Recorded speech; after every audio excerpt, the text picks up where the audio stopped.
Buletin Didik 17 Ogos bersama saya Nohalifah Ghani. Assalamualaikum dan salam sejahtera.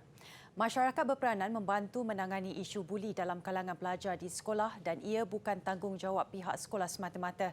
Selain itu, konsep Sekolahku Sejahtera yang diperkenalkan oleh Kementerian Pendidikan KPM berperanan mewujudkan persekitaran selamat dan positif untuk pelajar. Timbalan Ketua Pengarah Pendidikan Malaysia Sektor Dasar dan Kurikulum Kementerian Pendidikan Datuk Pakarudin Ghazali berkata tanggungjawab mendidik pelajar itu bermula dari rumah, seterusnya sekolah dan masyarakat. Kerjasama setiap individu boleh membantu menangani isu buli. Berbalik kepada isu buli yang berlaku di sekolah. Sebenarnya mungkin highlightnya kerana anak-anak itu di bawah tanggungjawab ibu bapa. Sebenarnya kita tidak tahu. Mungkin ada buli di peringkat remaja, di peringkat orang dewasa. Tapi semuanya bermula dari bawah, dari kanak-kanak, bermula dari pendidikan. Jadi kalau kita nak letakkan tanggungjawab ini semata-mata kepada Kementerian Pendidikan Malaysia, mungkin tidak adil.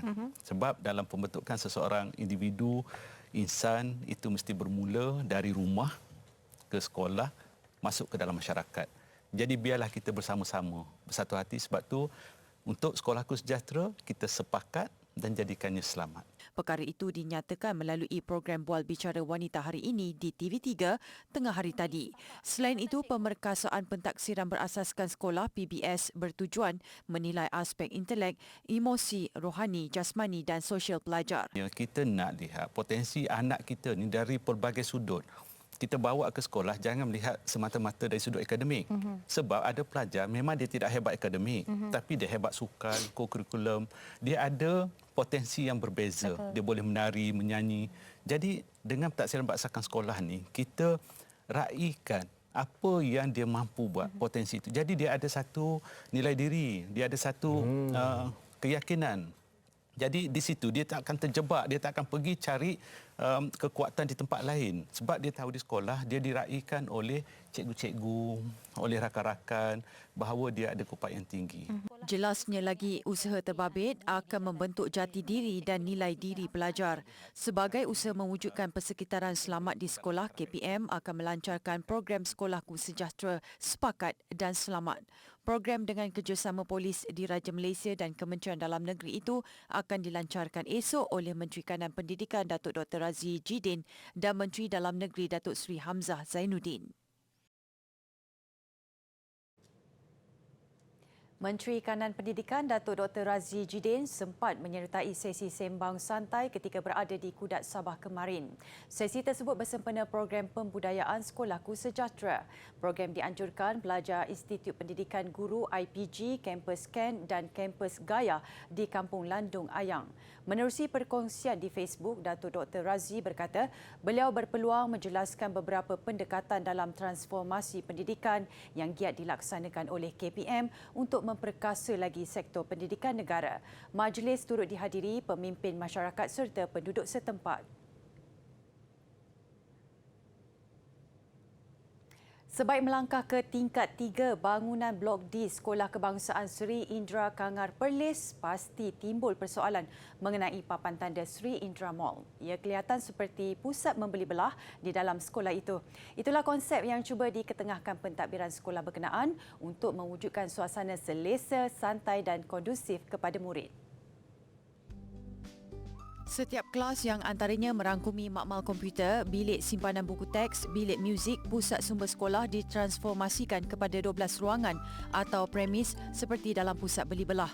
Kesemua kelas ini dijenamakan semula supaya menjadi lebih menarik, termasuk book spa, tempat istirahat, ruangan cyber dan pawagam.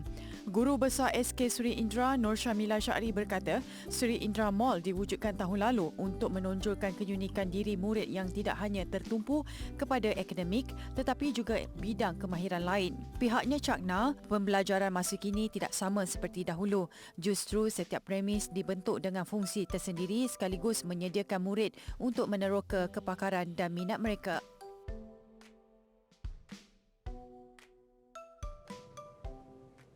28 pendakwah menyertai sesi baharu Akademi Da'i Muda Yayasan Dakwah Islamiah Malaysia YADIM. Menteri di Jabatan Perdana Menteri Datuk Idris Ahmad berkata program yang diselia oleh YADIM ini mempunyai misi yang amat besar dalam melahirkan ikon yang dapat menjadi contoh tauladan dengan nilai-nilai Islam yang indah kepada masyarakat serta anak muda di Malaysia. Sebagaimana yang saya sebut tadi, matlamat kita ialah untuk nak melahirkan da'i yang contemporary, yang sesuai dengan semasa. Kita mesti mengikut peredaran zaman. Jadi pendekatan kita itu pendekatan, bukan, kita tidak lari daripada pendekatan secara konvensional, itu tetap ada dengan secara fizikal. Dan sebab itu tadi saya menekankan juga dalam aspek untuk pengisian-pengisian di dalam medsos seperti mana TikTok, Instagram, Facebook dan sebagainya yang perlu di upskillkan supaya dakwah ni sentiasa segar. Seramai 300 calon memohon untuk menyertai program ini, namun hanya 28 pelatih berjaya menembusi peringkat akhir. 28 pendakwah muda yang terpilih akan meneruskan latihan selama 4 bulan bermula 6 Ogos lalu.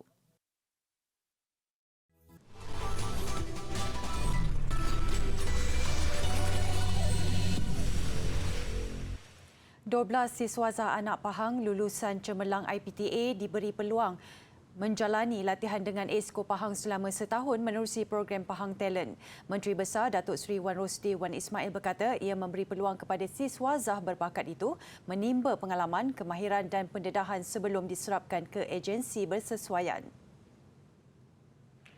Jelasnya, 400 siswaza memohon menyertai program Pahang Talent ini selepas saringan komprehensif termasuk ujian profil psikologi, program penilaian simulasi dan temuduga. 12 pelatih dipilih. Peserta program akan membantu tugas barisan Esko Pahang melakukan kajian, memberi pandangan dan perspektif dari pelbagai sudut dalam usaha memperbaiki pentadbiran negeri. Kerajaan negeri merancang mengadakan program ini secara berterusan dan membabitkan jumlah peserta lebih ramai pada masa akan datang. Seorang pesara guru menghias jalan dan rumahnya dengan puluhan jalur gemilang bagi menunjukkan rasa cintanya terhadap negara. Tinjauan di rumah Samsudin Kastari, 63 tahun di Tawau, Sabah mendapati puluhan jalur gemilang disusun sepanjang jalan masuk ke rumahnya sejauh 150 meter. Ia bukan sahaja mengindahkan suasana, malah menyemarakkan semangat patriotik penduduk kampung serta orang ramai yang melalui kawasan itu.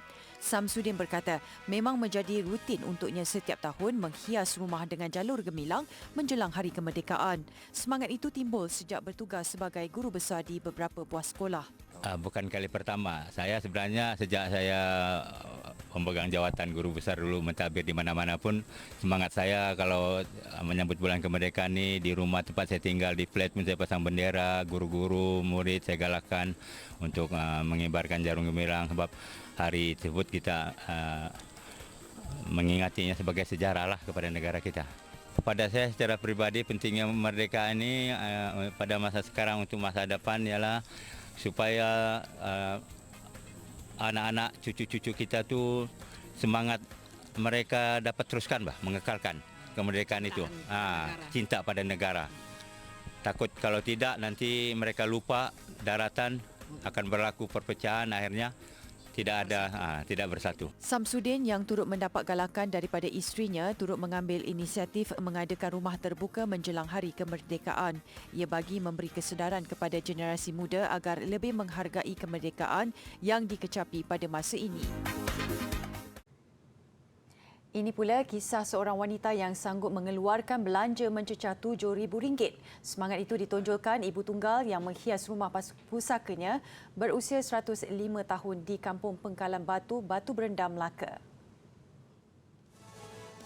Rahimah Tompang melakukan rutin itu setiap tahun sejak 21 tahun lalu. Baginya, kediaman yang penuh nostalgia itu perlu kelihatan ceria, apatah lagi ketika sambutan kemerdekaan menjelang tiba. Sekurang-kurangnya 500 helai jalur gemilang dan bendera negeri Melaka pelbagai saiz digantung di sekeliling kediamannya. Cukup menarik, pelbagai barangan terpakai turut diubah sesuai mengikut tema kemerdekaan. Lebih bermakna kerja menghias itu dilakukan secara bergotong royong bersama anak-anaknya. Panggil anak-anak semua balik, tolong makcik buat merdeka. buat tim, buat terpurung, buat barang terbuang semua, sapu cat, yang ada kasih duit, makcik, Selamat Merdeka semua. Bagus, terpegun orang semua datang tengok. Mak makcik. Dia bawa sekali anak-anak tu dalam semangat kemerdekaan dia tu. Sebab dia panggil kita orang semua datang, tolong hias apa semua. Dan kita anak-anak pun rasa semangat dapat mak yang macam ni.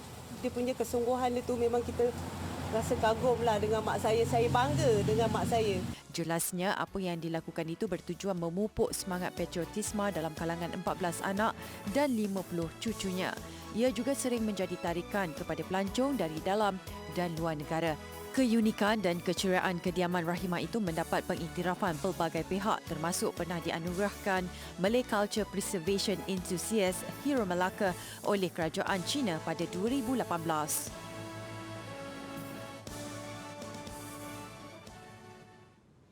Di Parit Perak, sambutan kali ini sedikit berbeza apabila ia diraikan melalui program marhaban dan berendoi beramai-ramai.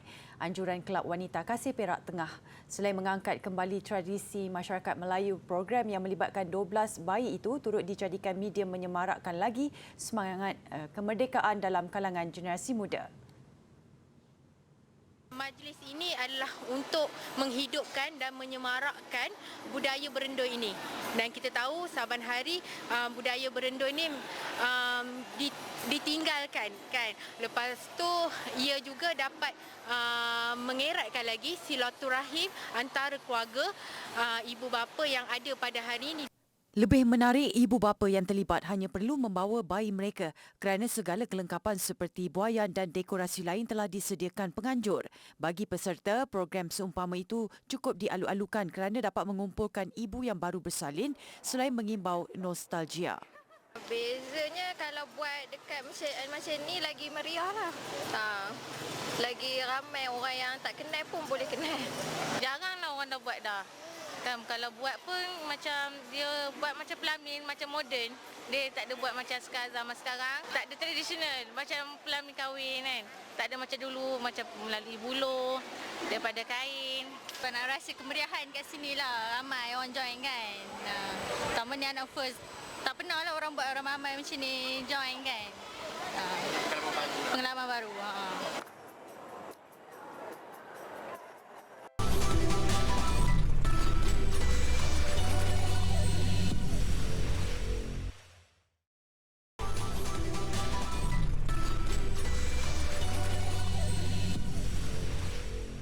Seorang penyelam bebas Perancis, Arnold Gerald, berjaya memecah rekod terjunan paling dalam di dunia di Bahamas. Gerald terjun pada kedalaman 120 meter dalam masa 3 minit 34 saat yang juga kali ketujuh dia memecah rekod dunia itu sepanjang kariernya.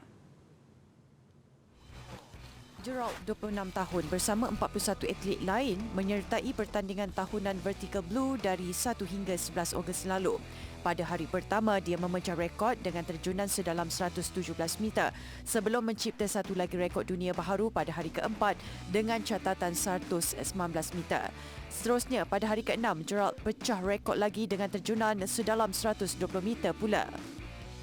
De cette étape, de faire le record du monde. Voilà, cette plongée, je voulais vraiment me passer au-delà du simple statut de record du monde. Je voulais me faire plaisir et c'est vraiment ce que j'ai fait.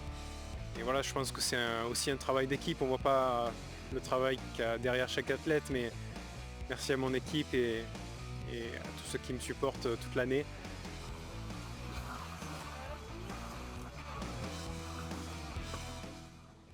Kemarau yang melanda Eropah ketika ini memberi manfaat kepada seorang artis di Switzerland. Cuaca panas melampau membolehkan François Montoux melengkapkan projek membina arca di sebuah sungai yang dimulakannya 6 minggu lalu. Montu mendirikan kompleks istana yang diimajinasikan dari zaman dahulu. Jelasnya setiap tahun dia ke Sungai Tulur untuk berkarya dengan tanah lumpur, namun tidak menyangka kali ini dapat menghasilkan sesuatu yang besar kerana tiada hujan lebat. Namun Montu sedar hasil seninya itu hanyalah sementara, apatah lagi dia juga seorang pecinta alam semula jadi. Ça contribue à faire grandir cette ville même si ça m'attriste beaucoup pour les plantes, parce que j'aime beaucoup la nature, je sors beaucoup dans la nature, et je commence à être très triste pour les plantes qui meurent tout autour de nous. Tout est asséché, ça devient triste. J'espère que je ne pourrai pas continuer cette ville pendant 3 ans, parce que ça deviendrait une catastrophe. Justru dia menggesa orang ramai menikmati hasil seninya ini ketika berkesempatan sebelum kompleks istana ini dimusnahkan air hujan.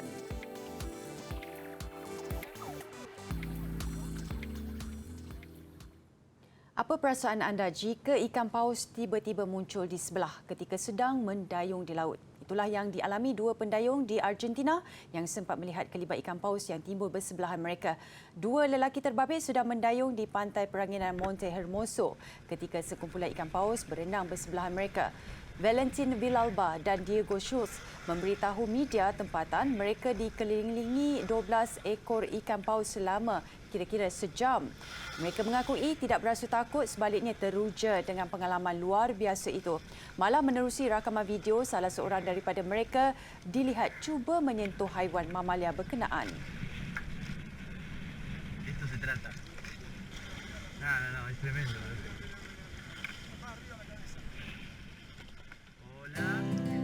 Untuk forehand serve, kita perlu menggunakan forehand grip. Okey, itu yang pertama. Yang kedua adalah cara kedudukan badan semasa melakukan forehand serve. Kaki sebelah kiri di bahagian depan, kaki kanan di bahagian belakang. Okey. Seterusnya kedudukan badan perlu tepat dan kita perlu pukul shuttle daripada bawah ke atas. Sebagai contoh,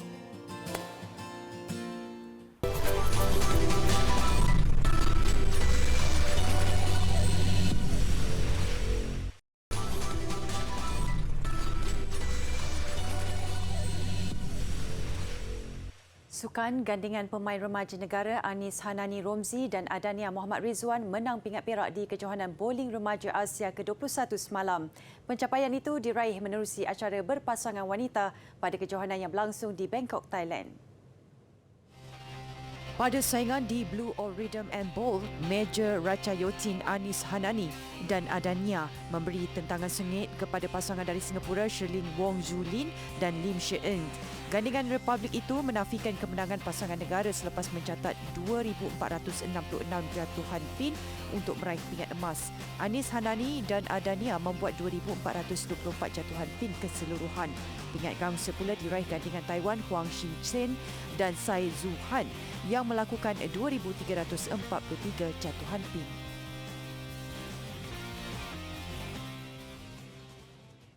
Selepas cemerlang meraih 4 pingat emas pada kejohanan Asia di Korea Selatan minggu lalu, atlet ski remaja Alia Yong Hanifah berazam tampil dengan prestasi lebih hebat. Untuk itu, 2 kejohanan utama menjadi sasaran Alia, iaitu kejohanan Oceania dan kejohanan dunia bawah 21 tahun. Atlet berusia 19 tahun itu mengakui prestasinya kali ini menjadi petanda ke arah pencapaian yang lebih baik, terutama pada penyertaannya di kejohanan Oceania di Australia pada November ini dan kejohanan dunia bawah 21 tahun depan. Pada kejohanan Oceania, Alia menyasarkan untuk mempamerkan aksi terbaik dalam 4 acara disertainya. Manakala untuk kejohanan dunia bawah 21 tahun, dia menyasarkan podium dalam acara Tricks dan keseluruhan. Pada 12 Ogos lalu, Alia menamatkan kempen kejohanan ski air Asia dengan memenangi 4 pingat emas. 3 emas menerusi acara Tricks, Jump dan Slalom, membolehkannya muncul juara keseluruhan lalu meraih emas keempat. Kementerian Belia dan Sukan KBS akan terus membangunkan infrastruktur e-sukan yang diperlukan bagi menjadikan Malaysia sebagai negara tumpuan aktiviti sukan berasaskan permainan video. Menurut Timbalan Menteri Belia dan Sukan Datuk Seri T. Lian Ke, sememangnya perkara itu terkandung dalam Pelan Strategik Pembangunan E-Sukan 2020-2025 selain penganjuran aktiviti dan pertandingan. Katanya e-sukan adalah industri yang sedang berkembang dan mampu memberi impak ekonomi besar dengan jumlah penonton mencecah 435 juta di seluruh dunia. E-sukan juga merupakan perniagaan berjuta dolar dengan industrinya pada tahun ini sahaja dijangka menjana $1.6 bilion Amerika. Datuk Seri T. Lian Ker siang tadi merasmikan kejohanan ESL One 2022 edisi ketiga yang akan diadakan di Genting Highlands 23 hingga 28 Ogos ini. Selepas sambutan hangat pada 2017 dan 2018, 12 pasukan bertanding kali ini dalam permainan video Dota 2 untuk merebut hadiah keseluruhan berjumlah $400,000. Menepati jangkaan, lebih 4,000 tiket sudah terjual dengan jumlah tontonan sekitar 15 juta. Memandangkan pasukan bertanding mempunyai kumpulan peminat yang besar.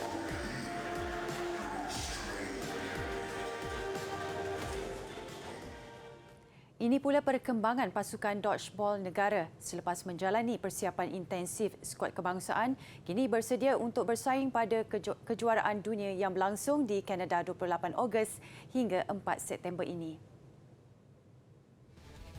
Simbolik penyerahan jalur gemilang hari ini disempurnakan Timbalan Menteri Belia dan Sukan Datuk Seri T. Lian Ker kepada kontijen seramai 35 orang disaksikan oleh Presiden Persatuan Dodgeball Malaysia MAD Datuk Radha Krishnan. There are sports are leisure orientated.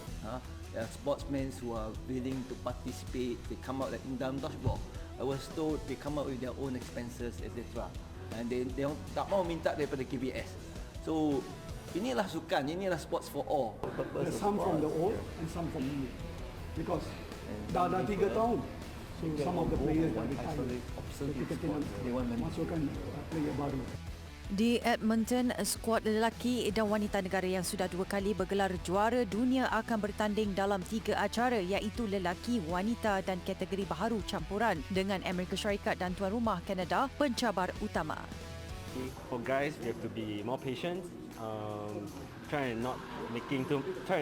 not make too much mistakes, and for girls have to keep up with men's pace and also their decision making. Yeah. Paparan Museum Pinball di New Jersey, Amerika Syarikat mengakhiri buletin didik yang menempatkan lebih 150 mesin pinball yang berfungsi sepenuhnya. Malah ada juga dari era 50-an. Saya Noor Fagani, salam hormat dan Assalamualaikum.